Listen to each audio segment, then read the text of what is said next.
నమస్తే. Welcome to VSP Telugu audio library. కథా శీర్షిక సార్ థ్యాంక్ యూ సార్. రచన వియోగి గారు. ఇక కథలోకి వెళితే, సదాశివంకు నవ్వొచ్చింది. ఎంత ఆపుకుందామన్నా ఆగకుండా అతనికి నవ్వు వచ్చింది. తన ముందున్నది ఇంటర్వ్యూ కమిటీ అని తెలిసి కూడా అతనికి నవ్వు వచ్చింది. రాదు మరి. ఆ కమిటీలో ఒక ఆయన ఎర్రగా బుర్రగా బొద్దుగా బుర్రమీసాలతో ఓ వెధవ ప్రశ్న అడిగాడు. ఆ ప్రశ్నకు వాళ్ళిచ్చే ఉద్యోగానికి అసలు సంబంధమే లేదు. అందుకే నవ్వొచ్చింది. చూడు సదాశివం, నవ్వటం కాదు, నేను అడిగిన దానికి సమాధానం చెప్పు. నా ప్రశ్నను ఇంకోసారి అడుగుతున్నాను. ఒక ప్రముఖ గ్రామఫోన్ కంపెనీ బొమ్మలో ఒక కుక్క ఉంది. అది మొగదా ఆడదా? మళ్ళీ ఆ బుర్రమీసాలతను అడిగాడు.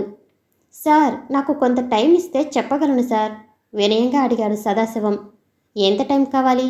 అతను ఆశ్చర్యంగా అడిగాడు. కనీసం ఓ 2 గంటలు, చెప్పాడు సదాశివం. 2 గంటలా? అంతసేపు ఆలోచిస్తావా? ఇది ఇంటర్వ్యూ. అంత టైము నీ ఒక్కడికే ఇస్తే నీ వెనకాల క్యాండిడేట్లను ఎప్పుడు ఇంటర్వ్యూ చేయాలి? అతను కోపంగా అడిగాడు.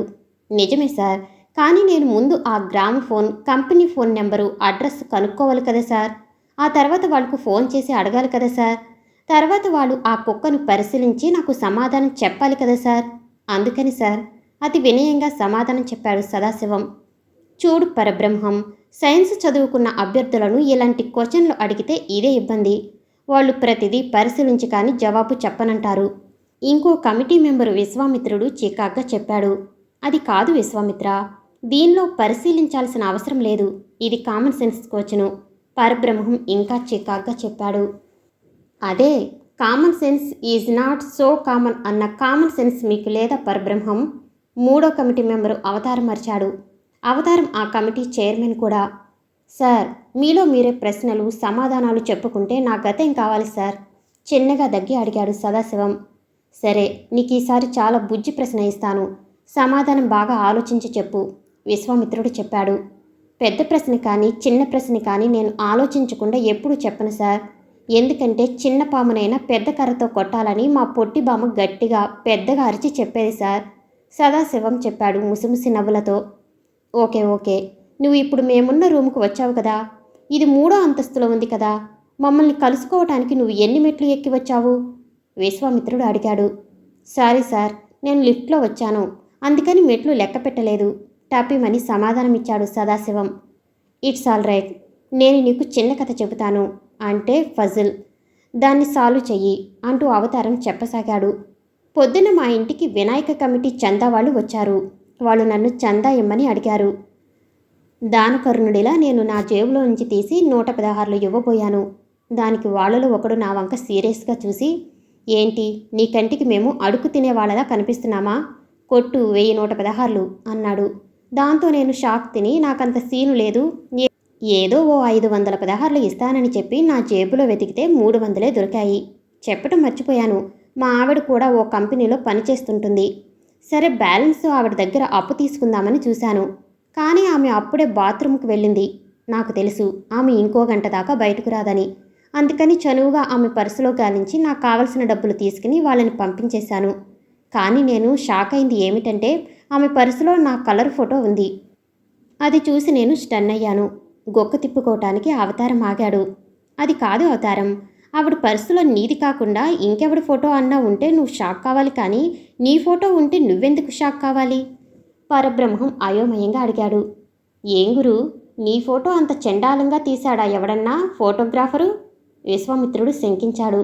షటప్, నేను ప్రశ్నలు అడుగుతున్నది ఈ సదాశివమును, మీరు మాట్లాడవద్దు, కోపడ్డాడు అవతారం. సార్, నా పేరు సదాశివం కాదు సార్, సదాశివం, వినయంగా చెప్పాడు సదాశివం. ఏదైతే ఏం లేవయ్యా, శివంకు శవం పెద్ద తేడా ఏముంది? సదాశివం ఎప్పటికీ సదాశివం కూడా ఏంటి? శంకరం పైన ఆకారం పోయి ఈ కారం వచ్చింది, దానికింత వికారం ఎందుకు? కమింగ్ టు ది పాయింట్, నేను ఎక్కడున్నాను? అడిగాడు అవతారం సదాశివంను. అదే సార్, మీ ఆవిడ పర్సులో మీ ఫోటో చూసి మీరు షాక్ అయ్యి ఆవాక్కులయ్యారు, చెప్పాడు. షాక్ అయ్యాను కానీ ఆవాక్కుని కాలేదు.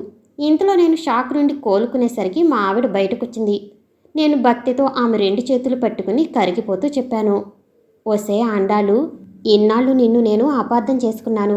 నేనంటే భక్తి విశ్వాసాలు లేవనుకున్నాను, కానీ నా ఫోటోని నీ గుండెల్లో సారీ అదే నీ గుండెల్లో పెట్టుకునే పర్సులో పెట్టుకుని కొలుస్తున్నావంటే ఏంటి నీ ఉద్దేశం?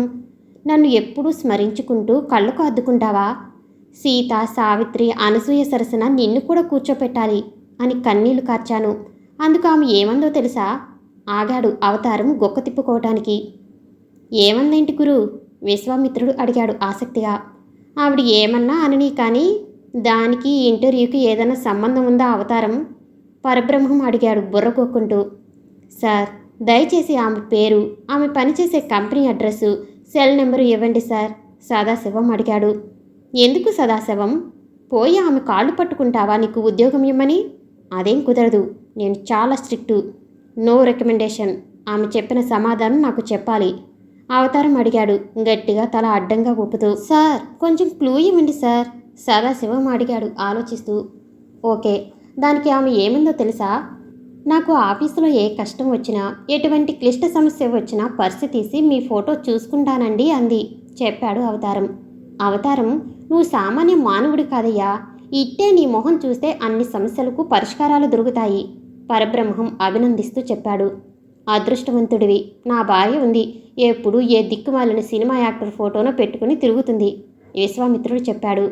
ఏం, నేను అడిగింది ఈ సదాశివమును, మీరంతా చెప్పేస్తున్నారు, చికాకు పడ్డాడు అవతారం. Silent please. సార్, మీ గొప్పతనం మీకు తెలియదండి, మీ ఆవిడికి తెలుసు, సదాశివం చెప్పాడు వినయంగా. గుడ్ గుడ్, చెప్పు, ఆమె అభిప్రాయం చెప్పు, అవతారం అన్నాడు.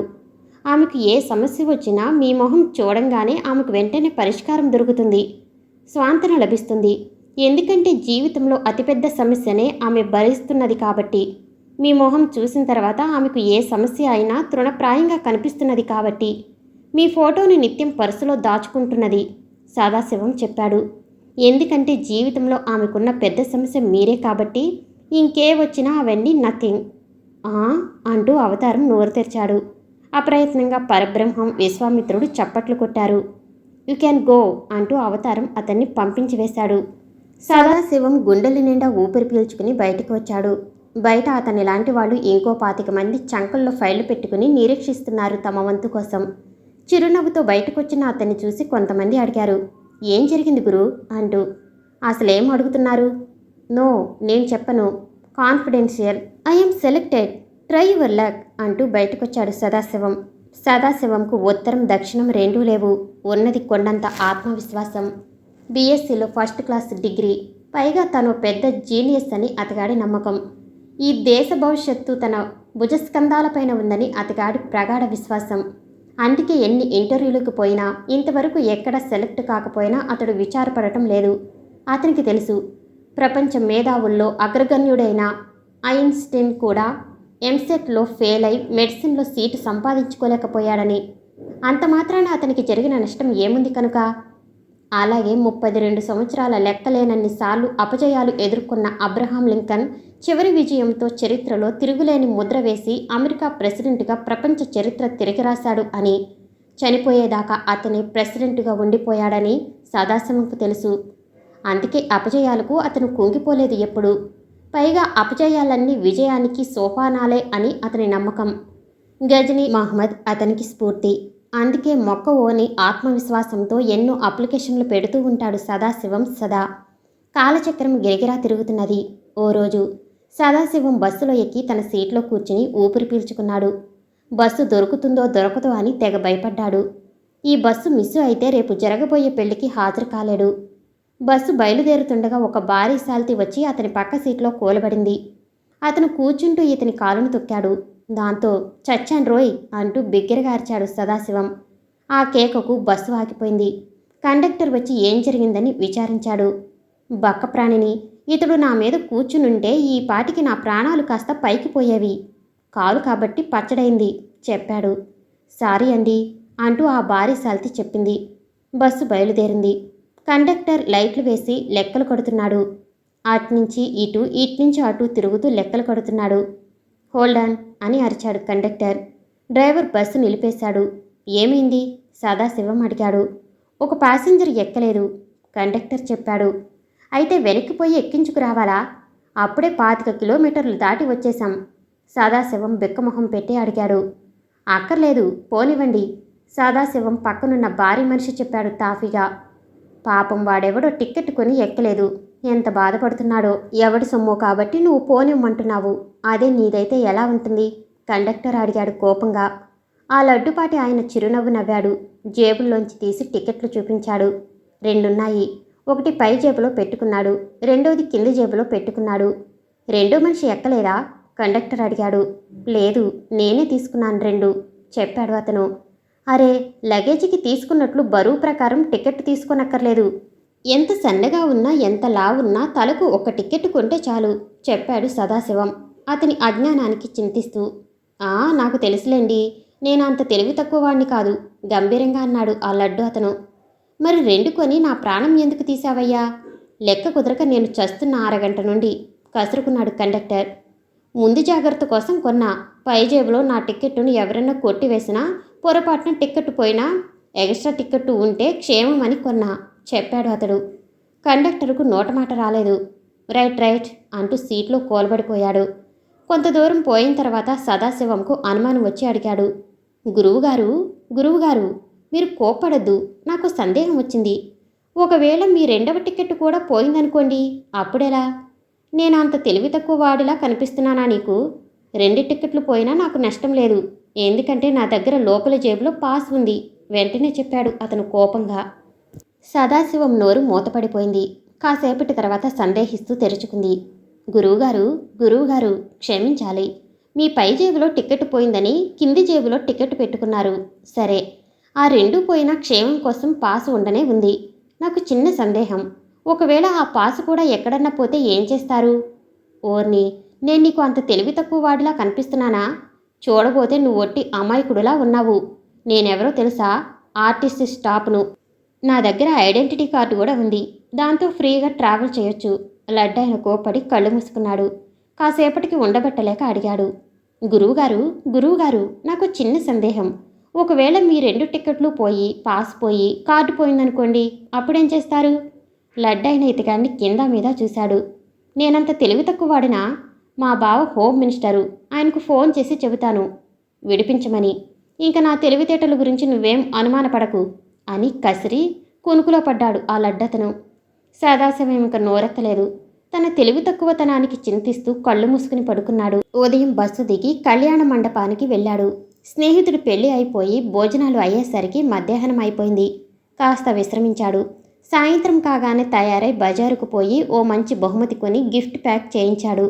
డైరీ తీసి అడ్రస్ చదువుకుని ఆటోలో కూర్చుని అక్కడికి పోనివ్వమన్నాడు. కాసేపటికి ఆటో ఓ మంచి ఇంటి ముందు ఆగింది. నేమ్ బోర్డు చూసి తృప్తిగా తలాడించాడు. కాలింగ్ బెల్ కొట్టాడు. ఓ 2 నిమిషాలు బెల్ కొట్టిన తర్వాత ఓ పెద్ద ముత్తైదువ వచ్చి తలుపు తీసింది. అవతారం గారు ఉన్నారండి? అడిగాడు ఆమెను చూసి. వండక ఎక్కడికి పోతారు? ఆమె కోపంగా అడిగింది. నాకు తెలియదండి ఆయన ఎక్కడికి పోతారో, కంగారు పడ్డాడు ఆమె ఆకారానికి, ఆమె కోపానికి కొంచెం బెదిరి. మరి ఏమీ తెలుసుకోకుండా ఎందుకొచ్చావు? ఆమె అడిగింది. తెలుసుకుందామని వచ్చానండి, తమరి దర్శనం అయింది, వారున్నారనడానికి నిదర్శనంగా, చెప్పాడు. ఇంతకి నువ్వెవరు? అడిగింది ఆమె. నేను ఆయనకు తెలియకపోవచ్చండి, తెలిసినా గుర్తుండకపోవచ్చండి, గుర్తుండినా పోల్చుకోకపోవచ్చండి, చెప్పాడు. నాకు ఒక్క ముక్క అర్థం కాలేదు ఈ పోవడాలు రావడాలు, ఆమె కోపంగా చెప్పింది. అందుకే అవతారం గారిని పిలవండి, చిన్నగా అడిగాడు. వారు బయటకు రారు, ఖచ్చితంగా చెప్పింది. ఏమండి, గోషానా? సందేహించాడు. గోషానా పాడా, ఏవో పాడు ఆసనాలు చేస్తూ ఆపసోపాలు పడుతున్నాడు, వివరించింది ఆమె విసుగ్గా. అయితే నేనే లోనికి వస్తానండి, అవతారం గారి అవతారం చూడ్డానికి, వినయంగా చెప్పాడు సదాశివం. సరే తగలడు అంటూ లోపలికి నడిచింది. తప్పదన్నట్లు లోపల అవతారం తల కిందకు పెట్టి కాళ్ళు పైకి పెట్టి యోగాసనాలు వేస్తున్నాడు. నమస్కారమండి, నేను సదాశివమును, చెప్పాడు. నమస్కారం. ఏంటి తల తిక్కగా మాట్లాడతావు? సదాశివమా? డామ్ అని కింద పడ్డాడు అవతారం నమస్కారం పెట్టబోయి. నేను గుర్తున్నానండి అడిగాడు సదాశివం. గత జన్మలో సంవత్సరం కిందట కావును ఓసారి ఇంటర్వ్యూలో కలుసుకున్నాం. మళ్ళీ ఏమన్నా ఇంటర్వ్యూ ఉందా? అవతారం కంగారు పడుతూ అడిగాడు. ఇంటికి ఎందుకొచ్చావు? మీకు కృతజ్ఞతలు తెలియచేద్దామని. Thank you sir. అదేంటి, ఆ ఉద్యోగంలో నిన్ను నేను సెలెక్ట్ చేయలేదే, నాకు థ్యాంక్స్ ఎందుకబ్బా? తల కొట్టుకున్నాడు అవతారం. అదే నా లైఫ్కు టర్నింగ్ పాయింట్. మీరు కనుక పొరపాటున నన్ను సెలెక్ట్ చేసి ఉంటే ఆ 3000 జీతంతో మీ సంస్థలో మురిగిపోయేవాడిని. ఆ కోపంతో నేను హైదరాబాద్లో ఓ కాల్ సెంటర్లో మంచి జాబ్ సంపాదించాను. నెలకు 15,000 సంపాదించుకుంటున్నాను. అందుకే సార్ థ్యాంక్స్ చెబుదామని వచ్చాను. మీరు మొహమాట పడకపోతే నేను తెచ్చిన ఈ చిన్న ప్రెజెంటేషన్ తీసుకోవాలి చెప్పాడు సదాశివం మొహమాట పడుతూ. మా వారికి చాలా మొహమాటం బాబు. ఎవరన్నా ఏదన్నా ఇస్తే వద్దు అనటానికి చాలా మొహమాటం. అది అక్కడ పెట్టు చెప్పింది ఆమె. ఓకే థ్యాంక్స్ అండి వినయంగా నమస్కరించాడు సదాశివం గిఫ్ట్ అక్కడ పెట్టి. అలాగే ఎవరికి ఏదన్నా ఇవ్వాలంటే అవతల వారు పుచ్చుకుంటారో పుచ్చుకోరో అని తెగ మొహమాటం మా వారికి. అందుకే ఎవరికి ఏది ఇవ్వరు మొహమాటంతో మావారు చెప్పింది ఆండాలు. హిహిహి నాకు భలే మొహమాటమోయే చెప్పాడు అవతారం శీర్షాసనం వేస్తూ. ఇంతకీ ఆ కుక్క మొగదో ఆడదో కనుక్కున్నావా తనే అడిగాడు మళ్ళీ. ఖచ్చితంగా మొగదే అయి ఉంటుంది సార్ చెప్పాడు. ఎందుకు అవతారం అడిగాడు. ఆడదైతే మీ ఆవిడ ఊరుకోదు కాబట్టి చెప్పాడు సదాశివం టక్కున. శీర్షాసనం వేస్తున్న అవతారం ఇంకోసారి డామ్ అని కింద పడ్డాడు ఆ సమాధానానికి. సమాప్తం. నేను వినిపించే ఆడియో కథలు నవల్స్ మీకు నచ్చినట్లయితే ప్లీజ్ షేర్ అండ్ లైక్.